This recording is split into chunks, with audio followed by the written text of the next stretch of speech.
Hello, Sitaram. Good morning, and welcome to another program in this series, Addiction and Recovery. I am Ram Naresh Dwarika, as usual on a Thursday morning, speaking to all our brothers in Trinidad and Tobago, up the Caribbean, and wherever you are following this program on the various media platforms, speaking to you about this problem with drug addiction, alcoholism, gambling, and the various types of addictions. I just want to let you know this program is being recorded and it will be replayed on radio and TV Jagriti at 10 p.m. tonight. It will also be posted on Facebook and YouTube under my channel, Ram Naresh Dwarika, Addiction and Recovery. So you can use this material as a resource. You can send a link to anyone who you believe can benefit from this program. So that this morning, I am going to be dealing with a very, very important question. This is a question that has been asked of me several times during the course of my career. And I'm sure when you hear the question, the concern, many of you listening will be able to realize how important it is. And the question is, when someone you love is addicted to any substance, but they are in denial, what can you say or do to help them? So that today's program, I think, is a very special program because the topic affects thousands of families across Trinidad and Tobago and the Caribbean in general. And the question again is, what can you do when someone you love is addicted to alcohol or drugs, but refuses to admit they have a problem? Many parents, spouses, brothers, sisters, friends, and co-workers are living with frustration, fear, anger, embarrassment, and helplessness as we speak. They say things like, he keeps saying he can stop anytime he wants, yet he keeps getting drunk when he shouldn't be. Or she blames everyone else for her drinking and her drug use. He gets aggressive when confronted. Every time you try to talk to him, it ends up in an argument. Or she hides alcohol and she lies about it. And I can tell you, I deal with this every day. Everyone can see the problem except the person using. And this is a typical feature of substance abuse and drug addiction. So today we are going to discuss why addicted persons deny their illness, why arguing usually fails, what to say in situations like this, or what not to say, how families accidentally make addiction worse. With all good intentions, you could be making the situation more worse. And how to set healthy boundaries when to seek professional help. How to protect children and family members from the drug abusing sibling or parent. And of course, we look at the role of treatment, counseling, spirituality, and recovery in the group and in the individual sessions. And finally, practical strategies that families can begin using immediately to deal with this problem. So I hope you'd stay for the program because it gets more interesting coming to the end. So let me say at the outset, and this program is not about blaming anyone. Addiction is a complex condition involving the brain, emotions, family systems, trauma, stress, environment, and behavior. So that there's not one person or one thing you can blame. And blaming is not the solution here. So, but while you cannot force recovery on another adult, there are ways to increase the chances that the person may eventually accept help. And we will discuss that in detail as we go along. But first, if you are going to be working with an alcoholic or drug addict, it is important that you understand what you're dealing with. So you'll hear the question, this whole thing about understanding denial. Denial is a defense mechanism that all human beings use from time to time to help them to cope. So one of the biggest obstacles in addiction recovery is denial. That's where the person don't think they have a problem, and keep blaming others. Denial is often a psychological defense mechanism, as I mentioned. The addicted person may genuinely minimize the seriousness of the problem because of this defense mechanism. They may say, for instance, I only drink on weekends, or at least I don't use hard drugs. That's those who drink alcohol and so on.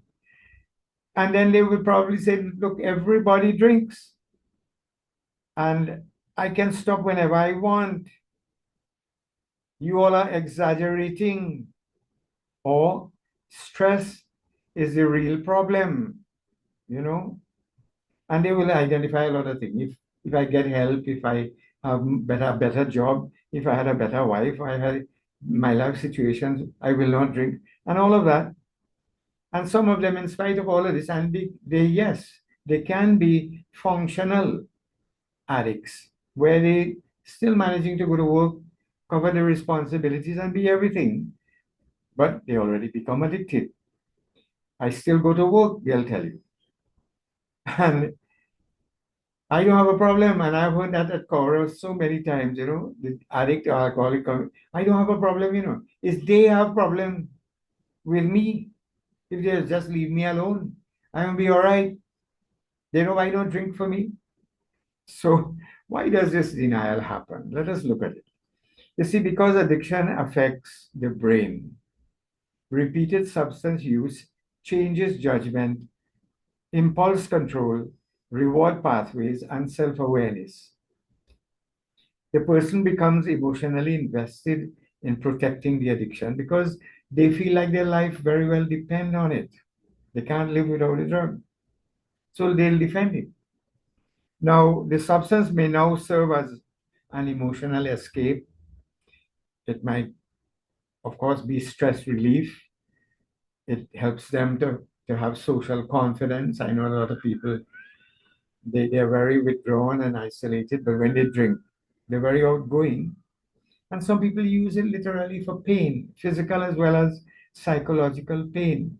Then there are those others who use it for relief from depression or anxiety, or to relieve trauma, like the death of a spouse or a loved one, or loss of a job, accident, injury, and of course, finally, relief from loneliness. A lot of people are moving into the nuclear family, having to deal with divorce, living alone now. And these are all things that can precipitate and perpetuate the drinking. So when family members attack the addiction, the addicted person feels emotionally threatened. It's like when you're telling them to stop drinking, it's like you telling them to stop living. So that is why confrontations often become explosive. So rather than confrontation, I remember when I was at Cora, we came up with a new term called carefrontation. We're confronting the person, but we're letting them know we are doing it because we care for them. We love them. So let us look at some signs that someone may be in denial. Families should look for patterns rather than isolated incidents if you want to identify whether the person is in denial.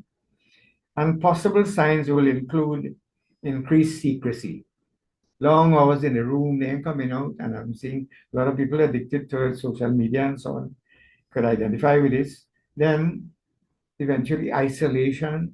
They don't want to go, they don't want to mix, want to be by themselves. Mood swings. 1 minute they're happy, and the next minute they're in the dumps. Then financial problems, of course, if you have to support these habits, you're going to now you have to borrow and you can't pay and all that kind of thing. Very important, missing days of work, especially Monday mornings, the Monday morning blues. You spread your entire weekend and can't come to work on Mondays. When you look at by the end of the year, all the sick leave expired. You're going into extended sick leave. And then, of course, neglecting responsibilities. Now, no one of these things in themselves will mean the person is addicted or in denial. But when you see more than one of these over a period of time, these are all red flags, as I would say. Then there are emotional signs, irritability, always angry, always getting, has a short fuse, as we say. Or for whatever little thing, they're becoming defensive. You can't ask them any question. Where are you going? What you did today? No, everything starts a quarrel. Then blaming others, not taking responsibility. That's one of the features of denial as well.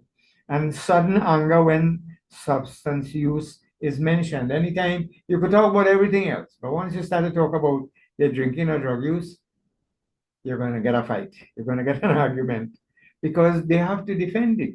And those are all signs of denial. Now, there are physical signs as well. I'm going into details, so I want family members to really be able to pay attention to this. Sudden weight loss. Marijuana use is popular for doing that. Then poor sleep, because if you're using sedatives, like alcohol is a sedative, or if you're using cocaine, which is a stimulant, you will not be sleeping, you're waking all night. You're going day and night. And then, of course, the physical withdrawals will include tremors, the shakes and bloodshot eyes in case of marijuana, slurred speech, alcohol and other drugs, and then frequent illness because drug use eventually will compromise the immune system. Then there are social signs, new peer groups. All of a sudden, who these fellas you're hanging out with, man? By the corner now. Long time you had other friends when you were going to school, you were doing assignments, all of this kind. All of a sudden, a set of new friends now, withdrawal from the family because you want to hide your symptoms, all those that I mentioned before. So you're very scarce, as we say around the house. Conflict with loved ones because everybody's seeing this. They knew the kind of person you used to be. They're seeing what you have become. And they're starting to, out of concern, to point it out. And of course, it will lead to conflict. And of course, finally, legal or workplace problems. Getting charged on the for traffic violations and drunk driving and other fights and quarrels and misbehavior in the public and workplace problems. Can't get along with the workers or the boss, getting fired, getting suspended. So denial becomes dangerous when the family starts adjusting their lives around the addiction. And what I mean by that, eventually you say, look, you know what, man, let you go and do what you want to do, I'm already again. I fed up. Last time, man, cost me up. I have nothing to say. He's a big man and things like that. It shows that the family now is withdrawing for their own sanity's sake. And that is a bad sign because now he is going to go down the precipice. Now, let me talk about some of the things we shouldn't do, family members and should not do in situations like this. And that is families often sometimes families act out of fear and out of love as well, but sometimes their actions unintentionally enable the addiction to continue. So don't constantly lecture the person. After a while, from the time you open your mouth, they'll switch off. They won't be hearing you. They would not be listening. Long emotional speeches really don't work in these situations. The addicted person may tune out or become defensive. Secondly, don't try to shame or humiliate the addicted person. We know it is a disease. It is very often not the person's fault at all. Statement like, you are worthless, you are a disgrace, you will never change, these should be avoided at all costs. These can actually increase hopelessness and erase any chances of you being able to reach the person and help them with their substance abuse. Now, shame literally fuels addiction because out of that, the way he copes or she copes is go and get drunk again, get high. Now, a very important thing, if you don't want to become an enabler, is don't threaten what you can't enforce. I have heard parents say, if you drink and come home again, or if you go back, I'll put you out from the house and things like that. Like for example, if you drink again, you'll have to leave the house. And if this is repeatedly said but never enforced, the addicted person stops taking boundaries seriously. They realize, like we say in Trinidad, you just have soda gas, you'll blow over. You remember this child know mother and father since they born. They know how to manipulate us. So when you keep talking like that, they don't take you seriously. And as a result, they will not move to treatment. The other is don't cover up the consequences. Families sometimes they go and they pay off the pusher, they pay off the debts, the person, especially in gambling, they call employers and tell a lot of excuses, grandmother dead and uncle died, and every every excuse in the book, alcoholics and the families will come up at times to save the job. They lie to relatives, they don't want even close family members to know what is happening in this group. And they try to rescue the person repeatedly.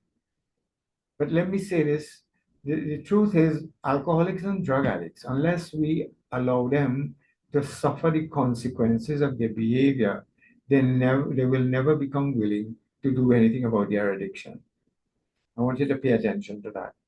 So again, number 5 is don't argue when they are intoxicated. You're talking to a drunk man, you're talking with a madman. You're wasting your time and you're wasting their time as well. An intoxicated brain is not receptive to reasoning. You might get into a fight as well. And you may also lose an opportunity when you do things like that to really reach the person at a future date. Now, another thing is don't expect immediate change. A person who has been using cigarettes, marijuana for years and years, alcohol, they're not going to, yes, they will put down the drug, the alcohol, by avoiding the first drink one day at a time. But they will not change overnight. And this is what a lot of family members don't understand. They think, look, the problem is just the alcohol. If we stop drinking, everything will be all right. But it don't work like that. Recovery is often a process and not a single decision. Some people need multiple attempts before accepting help. And sometimes you have to really stand by. It's very difficult and see them suffer the consequences, until they reach out and ask for help. So what you can say that may help. I said, been talking about what we shouldn't do and all of that, but what we can do or what we can say that may help. And in this case, communication really matters enormously. Instead of attacking, try calm, clear, compassionate statements. And as I said a minute ago, do not talk to them when they're drunk. Maybe the next morning when they're feeling remorse and they're really feeling the bad effects of the alcohol, they may be more receptive then. So when you're talking to them, don't point to them. Don't be judgmental. Use I statements like, instead of saying you are ruining the family, you may want to say, look, I feel worried when I see how alcohol is affecting your health. You understand? Or, I can't sleep in the night when you're out there. Which is true, parents, or it really hurts me to see what is happening. So instead of saying you're always drunk, you may want to say, look, I miss the person you used to be. And they will get the idea. They realize you're taking them to a time when they knew alcoholics and drug addicts are not really stupid people. A lot of them are very intelligent people and they understand. So focus on specific behavior, not on character assassination. You may want to say, look, I noticed you missed work 3 times this month, or the children were frightened during the argument, or that I am concerned about your driving. You know, you could hurt yourself and you could hurt others. So, concrete observations like these, they reduce arguments. You're not pointing at the person themselves, but you're pointing at the behavior and you're having them look at. And they remember and accept, yes, in some cases, alcoholics in blackout will not remember anything and you have to tell them. So express concern, not control. Instead of, you need to stop now, you may want to try, look, I care about you and I'm worried. You need to probably consider doing something about this. And if you do, I know people, I know places where we can go and get help. In addition, you may want to ask open-ended questions. Questions are often more powerful than lectures. And I want to give you a few examples of those. Do you think alcohol is helping or hurting your life? And you let the person think. They may want to argue, but the question points them into a certain direction to look. Or you may want to say, what worries you most right now? Because that's one of the excuses, and leave it open. Let them say. Of course, they may start off by blaming some others, but they eventually will get to the effects of the drinking and the drug use is causing. Or you may get some useful insight. What really worrying them? What is the root of the trauma? Or, for instance, have you ever thought about getting support? Maybe they haven't.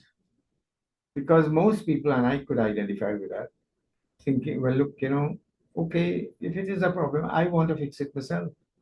Because this is not a problem that society accepts, very easily. There's a lot of stigma associated. So every one of us would like to fix it ourselves. Or you may want to say, what would life look like if things were different, if things improved? And you let the person think and let them answer. Don't prompt the answer out or pry the answer out of them. Let them think about what you're saying and answer to the best of their ability. It might give you some very useful insight. Now, another thing is you should avoid power struggles.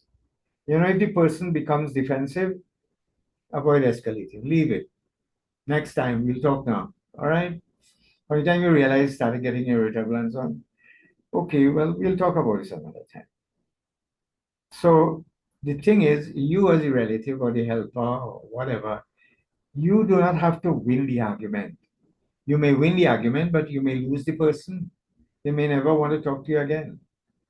Or especially somebody, if it is not a relative.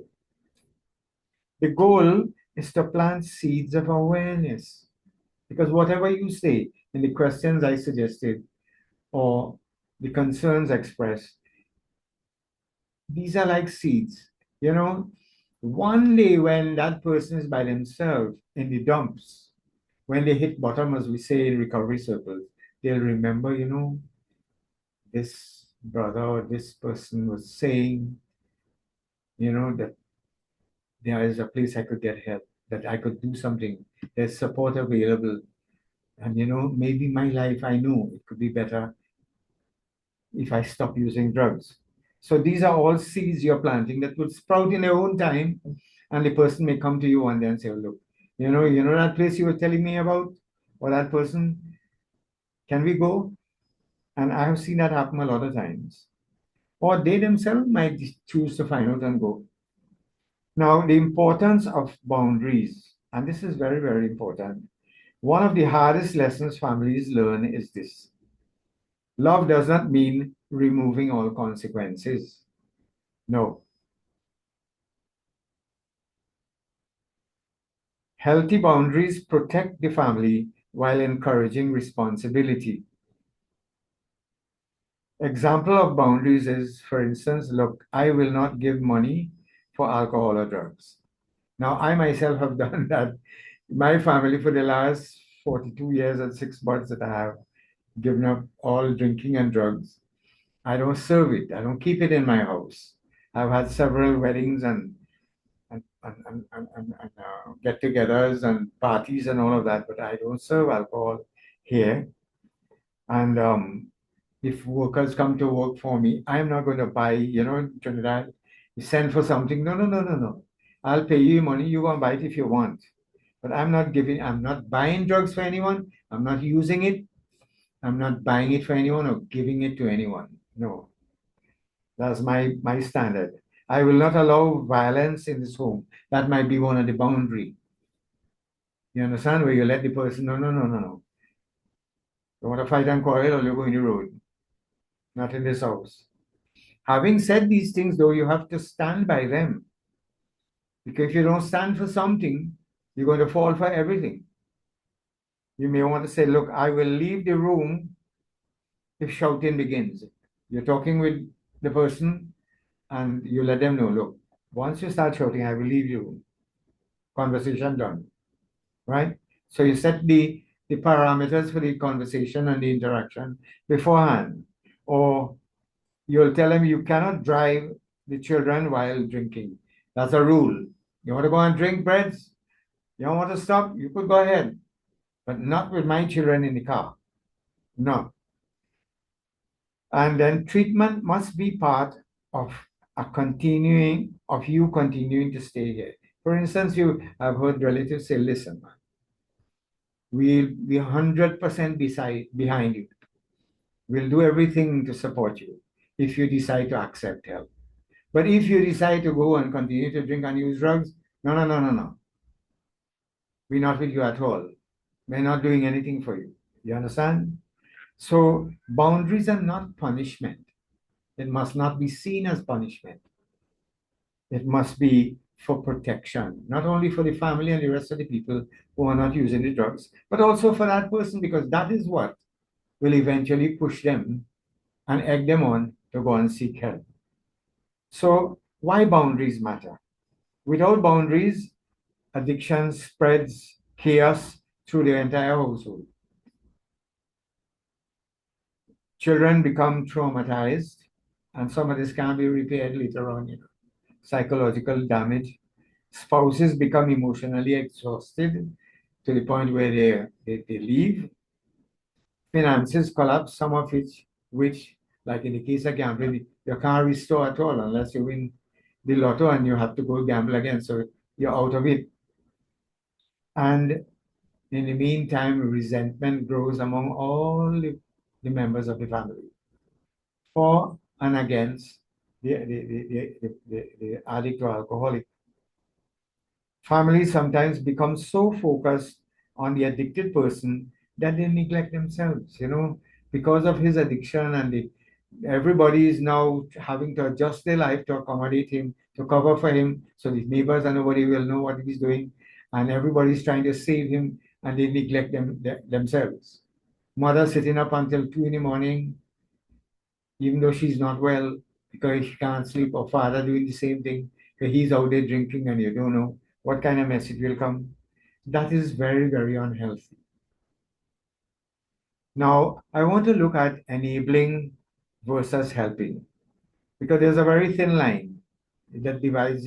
You're enabling the person to continue being addicted, or you're really helping them to stop. And this is one of the most misunderstood areas. Helping encourages recovery. Examples: arranging counseling and reminding the person about the counseling sessions or the AA meetings in the evening, to log in or to go, offering transportation to take them to treatment and so on, once they're willing to go for help, attending family therapy sessions with them as well sometimes. Because alcoholism and drug addiction is really a family illness. Everybody need to understand what is happening because they need help. And encouraging medical care, because alcoholics and drug addicts tend to neglect their personal health. And then What's the point? You're saving yourself from alcohol and all of that to be dying from something else. So that while helping does all those things, enabling protects the addiction, where you're making excuse, you're paying the bills, covering up and all kind of thing, and you know, and not allowing the person to suffer the consequences. And I'll give you a few examples of enabling, like repeatedly paying debts caused by the substance abuse, giving money that will likely buy drugs, and even vegans come and you could tell they don't want food, they want money. Why? Because they want to go and buy drugs. Making excuses for the behavior on their behalf and rescuing the person from every consequence. They vomit on the floor, you go and clean it. You understand? Sometimes the most loving action is allowing reality to become visible. Now, the effect on children and families, this is critical for us to pay attention to. Children living with addiction often experience fear, they experience confusion, anxiety, shame, emotional neglect, and they witness a lot of domestic conflict. When they sit down there and see the two people who are supposed to be taking care of them are literally going at each other's throat. I don't think adults listening to this program, you could fully, unless you have been through that experience yourself, capture what goes on in the minds of these children. Some children become withdrawn as a result. You know, Others become aggressive because what children see, that's what they learn. Some try to become perfect to stabilize the family. It is really a role reversal where they now are taking the role of being the parents for these two who are fighting and quarreling all the time. Others later struggle with addiction themselves. And I've heard so many children say, because of my parents' addiction, I will never touch alcohol again. Only later on to see them in treatment and in meetings and so on, because some of them were genetically predisposed or they were socialized into using the drugs. So that families need support as well. Addiction is not an individual illness alone, it's a family illness. Addiction is often called a family disease because everyone is affected emotionally. So, when professional help is needed, you should seek professional help urgently if there is an overdose, of course, if there are suicidal statements, if there's violence, if there's psychosis, that is, person seeing and hearing things that are not there, severe withdrawal symptoms like DTs and so on. Of course, drunk driving, being charged, breathalyzed, and found to be drunk, child endangerment, and of course, medical complications. These are all instances where you need professional help. There are treatment options, and these may include detoxification. In some case, where the person has been drinking or using for a very long time, they need to be detoxed first, and then they could be put in an inpatient rehabilitation program, which should be followed by outpatient counseling and rehab. At the outset, they need to have a psychiatric evaluation. And for those who go into treatment and rehab and so on, it is very important that some work be done with the family therapy be done so that when they come out of rehab, the family understand the nature of the illness and how to cope with it and how to be of support to the person. They also need to be introduced to support groups like NA and AA and so on. And most successful programs, they have a spiritual component. They are spiritual recovery programs, and they are also relapse prevention programs, to the extent where in some cases you have halfway houses where people are removed from the high risk environment and put to live for a time so that they can stabilize their recovery. Recovery improves greatly when families participate constructively. Now, the role of support groups. Support groups can be life-saving, like AA and NA and so on. Examples are like Alcoholics Anonymous, Narcotics Anonymous, Al-Anon family groups will help the family to understand what has happened with them. Now, family members often discover they are not alone when you go to these groups, that others also have been through these kinds of problems, these kinds of struggles, and as a result, they understand what you're going through.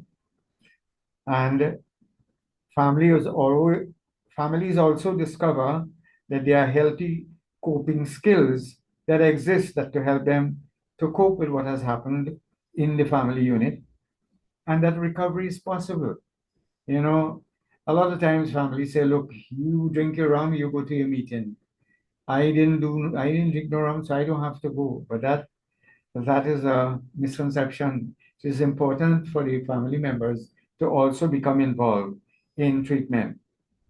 So that, I have seen so many instances, where,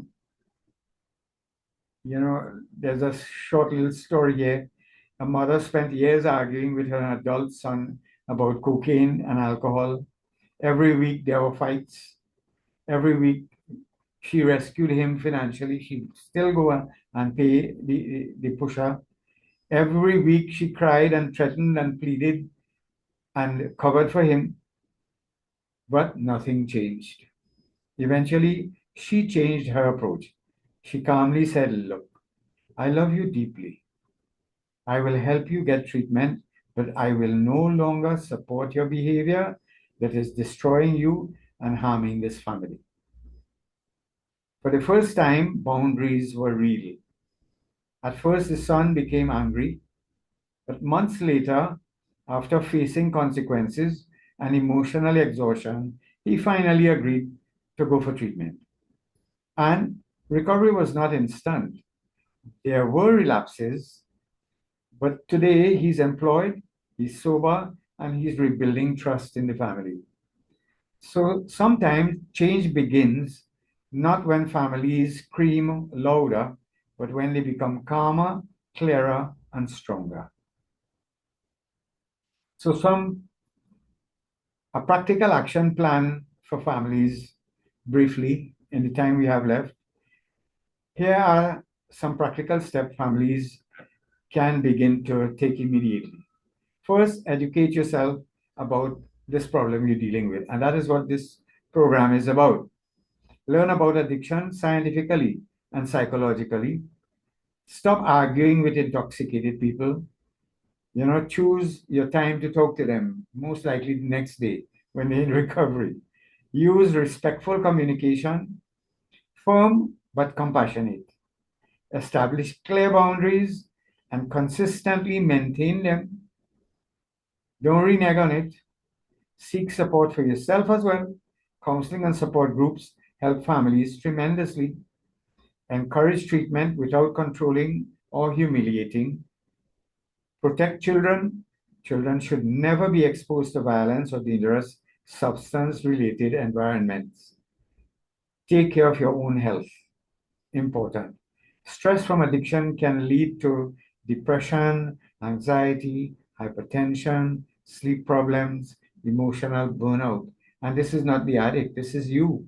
The family members can suffer all of these things. So self-care is absolutely necessary. So that if you are living with someone who is addicted and in denial, remember this. You cannot force another person to recover, but you can communicate wisely, stop enabling, establish healthy boundaries, encourage treatment, protect yourself and your family, and maintain hope.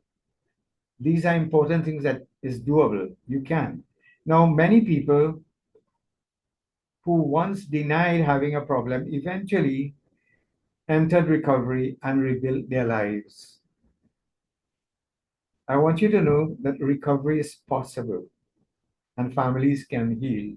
I have been working in this field for the last 42 years, and I have seen a lot of family who thought there was no way out, who had reached that point of hopelessness. I want to let you know that actually that's the time when you are most ready, when most alcoholics and drug addicts are ready, when they reach that stage of hopelessness where they realize that, look, I can't make it again. I need help. What keeps them from seeking help is they think that they alone are suffering like this. But what we have discussed this morning will illustrate that there's a lot of support out there. There's a lot of help that is available, and you are not alone in this. Other families and other individuals are going through the same experiences like you are going through right now. So that I want to let families know that recovery is possible and that families can heal, relationships can improve, trust can be rebuilt slowly over time. Just a little word on that. One of the ways to rebuild trust, because one of the symptoms of alcoholism and drug addiction is dishonesty, telling lies. You're always telling lies to cover up where you went, what you did with the money, you know, what happened on the way, and all of these things. It becomes second nature, telling lies, and of course, as a result of all these false promises and relapses and lying, and the trust is the biggest casualty in the family. So that takes time to rebuild. But it can be done, and it can be done very effectively, because once the relatives, the family members see the change, not hear you talking the change, see you actually doing things differently. You're getting up now early, you're bathing, you're shaving, you're dressing properly, you're going to work, you're coming back straight from work when you're supposed to, you're offering to help around your house. You're not irritable as you used to be. Gradually, all of these things will help your family to realize, wait, I think he's serious. He's doing it this time. And that is how trust will build. So that, and sometimes the very conversation that seem unsuccessful today become the seeds of recovery tomorrow. So don't give up. You know, I know of people who were spoken to years before, but at the time, and they were abusive and all of that. Later on, they remembered the invitation to come to a meeting, an AA meeting, and they went. And today they are sober. So if you or someone needs help, reach out. Reach out to your doctor, your family doctor. You would tell them. They are experts. They can look at the person, and they can also, I know a lot of doctors have been able to literally get people to go for help, because when they point out the fatty liver and the cirrhosis and all the things that are being caused by the drinking or drug use, and that if you continue like that, you're going to drop dead one of these days. A lot of people respond to that by seeking help right away. And of course, you reach out to a counselor. You know, not everybody, I find, and if I may say so, can counsel people with addiction problem unless they have worked in that field, you know, and so that you really need to see an addiction specialist. You also have, we are fortunate that we have one of the greatest proliferation of AA meetings per capita than any other country in the world. We also have rehabilitation centers, we have support groups, and we have a lot of people in the religious fraternity, pastors and pundits and preachers and so on, whose help can be enlisted in support. So I don't want you listening. If you have a problem, or your family has a problem, do not suffer in silence after today. Speak out, seek help. And my numbers are on the screen. If you have any further questions, you can call it, text it at the numbers, or call, or I have the YouTube channel with all the programs I have been doing for the last few years. They are there every week, a different program on a different topic. You can access these programs. They are also on Facebook. And Most important, to help others out of denial, you could send a link to that person so that they can look at it in their own time and realize, hey, I could get help, I could do something about this. So I want to thank all of you who joined me this morning. And again, remember, this program is going to be repeated tonight at 10, and it is going to be posted on Facebook and YouTube soon after its completion this morning. So I want to say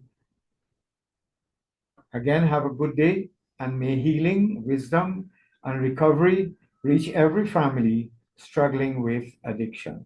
So I want to thank all of you for listening. I want to thank Radio and TV Jagriti for providing free airtime as a public service for this program every Thursday.